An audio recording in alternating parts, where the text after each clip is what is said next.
Well, Al, I think it's fair to say that we've been lucky enough to be in a few Second World War vehicles, haven't we? We've been in tanks, we've been in trucks. I mean, crikey, I've even owned a few.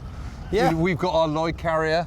Yeah. But this is something else. This is top of the shop. This is as good as it gets. This is a unique experience for us because this is a Churchill crocodile.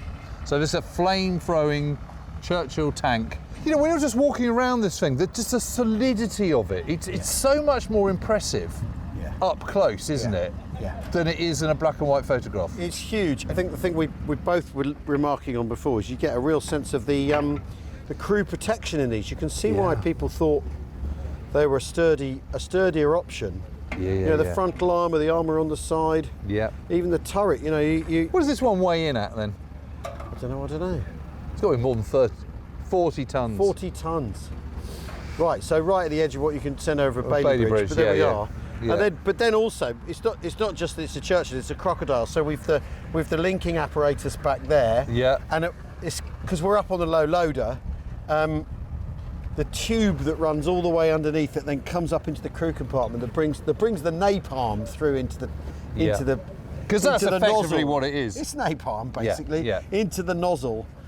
You get.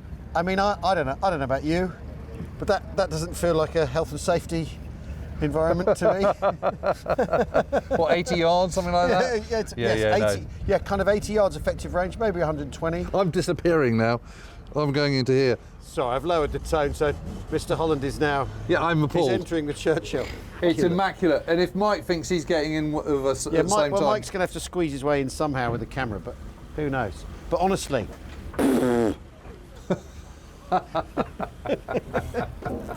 We amuse ourselves principally. I'm completely overwhelmed by this. It's such a treat to see inside it for the first time ever, and I'm totally overwhelmed by the scale of sophistication inside. Yeah. I think that's the thing that. Maybe that's just because it's a silver paint rather than white. Well, you know what? Makes it look more sophisticated. It feels more futuristic or something, doesn't it? Something like that. But it's an absolute thing of wonder, and I kind of always think the crocodile, particularly that flame-throwing crocodile. I mean, people talk about the Tiger tank and how fearsome it was, but coming up against this, crikey! I mean, can you think of anything worse? Well, and particularly once they've worked out how to deploy them. Yeah. And all that, you know. So that's interesting. I mean, we were talking about this earlier on, weren't you?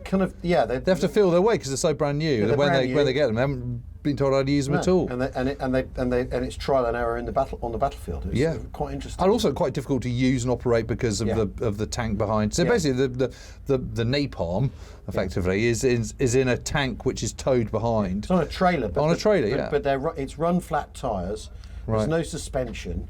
On the trailer and no brakes, so the trailer kind of basically does what it wants. And you know what you can't do, you know, without a trailer you could turn this tank on itself and all that sort of stuff. Yeah, but you can't. You can't do any of the sort of regular manoeuvrability. So the driver really has to be on his game.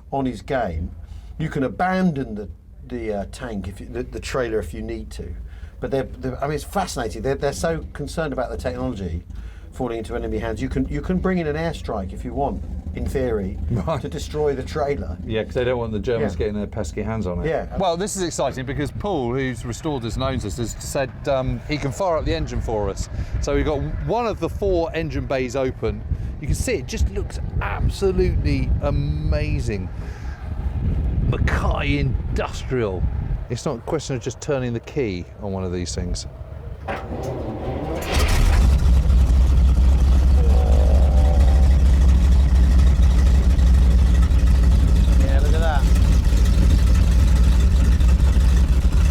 That sounds very sweet to me.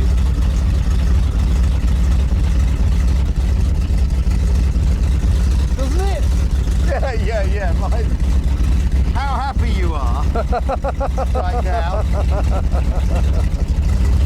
Yeah. It's nice to be around people that this happy. What can I tell you?